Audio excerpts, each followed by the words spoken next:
নমস্কার। আজকে আমাদের টপিক হচ্ছে পকেট মানি। পকেট মানি অর্থাৎ সেই টাকা যেটা আমরা প্রতিদিন আমাদের নিজেদের হাত খরচ হিসাবে খরচ করি। If we never save money or invest, we will always be poor, no matter how much we earn. অর্থাৎ আমরা যদি আমাদের টাকাকে সঞ্চিত বা ইনভেস্ট না করি, তাহলে আমরা সারা জীবন গরিবই থাকবো। কোনো ম্যাটারই করবে না আমরা কত ইনকাম করলাম। সাকসেসফুল হতে গেলে তোমাকে আর পাঁচজন থেকে আলাদা ভাবতে হবে, রিচ মাইন্ডসেট তৈরি করতে হবে। তাহলে তুমি সাকসেসফুল হবেই। তোমাকে তোমার লক্ষ্যে পৌঁছতে কেউ আটকাতে পারবে না। আমরা ছোটবেলা থেকেই আমাদের পকেট মানি আমাদের বাবা মা বা কোনো অভিভাবক বা গার্জিয়ান বা কাকিমা জেঠিমা এদের থেকে পেয়ে থাকি।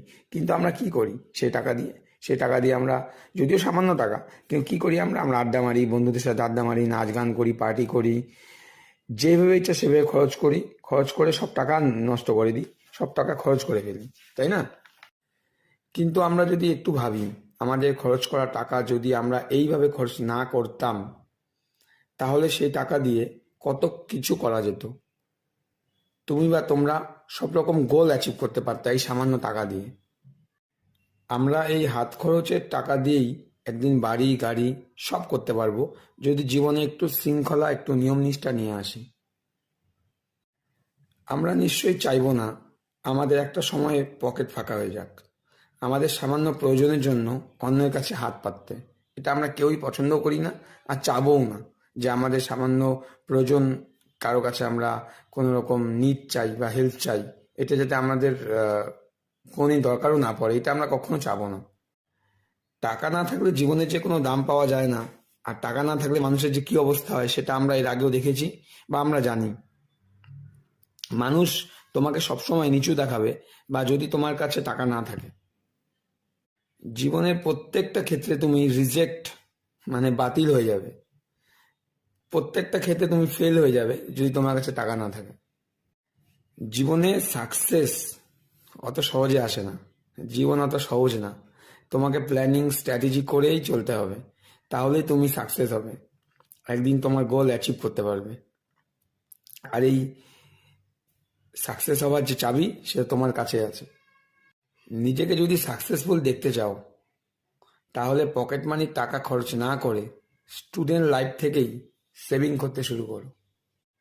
এখান থেকে তোমার মধ্যে যে স্কিল ডেভেলপ হবে তা তোমাকে সাহায্য করবে আগামী দিনগুলি সুন্দরভাবে নিয়ে যেতে। তারপর একটা সময় যখন তুমি ইনকাম করতে শুরু করবে, তখন তোমার মধ্যে এই সেভিং সংক্রান্ত যে স্কিল ডেভেলপ হয়েছে, সেই স্কিল তোমাকে সাহায্য করবে আরও ভবিষ্যৎটাকে আরও উজ্জ্বল করতে। ইকোনমিক্সের গুরু ওয়ারেন ব্যাফেট সাকসেসফুল হওয়ার জন্য আমাদের কিছু টিপস দিয়েছেন। সেগুলি হলো on earning, on spending, on saving, on taking risk, on investment, on expectation.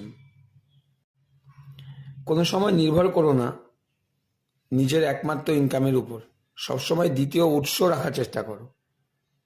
যদি তোমার অপ্রয়োজনীয় জিনিসগুলিকে তুমি কেনা বন্ধ না করো, তাহলে একদিন তোমাকে তোমার প্রয়োজনীয় জিনিসগুলিকে বিক্রি করতে হবে। সবসময় চেষ্টা করো জমানোর পরে খরচ করতে, খরচের পর জমানোর চেষ্টা করো না। জলের গভীরতা কখনো দুই পা দিয়ে মাপতে হয় না, একটা পা দিয়ে নামায় দেখলেই বোঝা যায় যে জল কতটা আছে, আমি ডুবে যেতে পারি কি পারি না। সমস্ত ডিমগুলিকে তুমি যদি একটি বাস্কেটে রাখো, তাহলে বাস্কেটটা পড়ে গেলে তোমার সমস্ত ডিমগুলি ভেঙে যাবে। আর সবশেষে সততা, সততা হলো সব থেকে এক্সপেন্সিভ গিফট। কোনো সময়ে ছোট মানসিকতা সম্পন্ন ব্যক্তিদের কাছে, মানে চিপ পিপলদের কাছে কোনো রকম এক্সপেক্ট রাখবা না। আর এই পকেট মানি যে বারবার করে বলে যাচ্ছি, এই পকেট মানি দিয়ে যে কি করা যায়, জীবনে কত কিছু করা যায়, তার কিছু ডেটা বলতে পারো, কিছু এক্সাম্পল বলতে পারো। আর এই পকেট মানি দিয়ে কি করা যায় তার কিছু উদাহরণ বলতে পারো, আমি তোমাদের নেক্সট ভিডিওতে বলবো।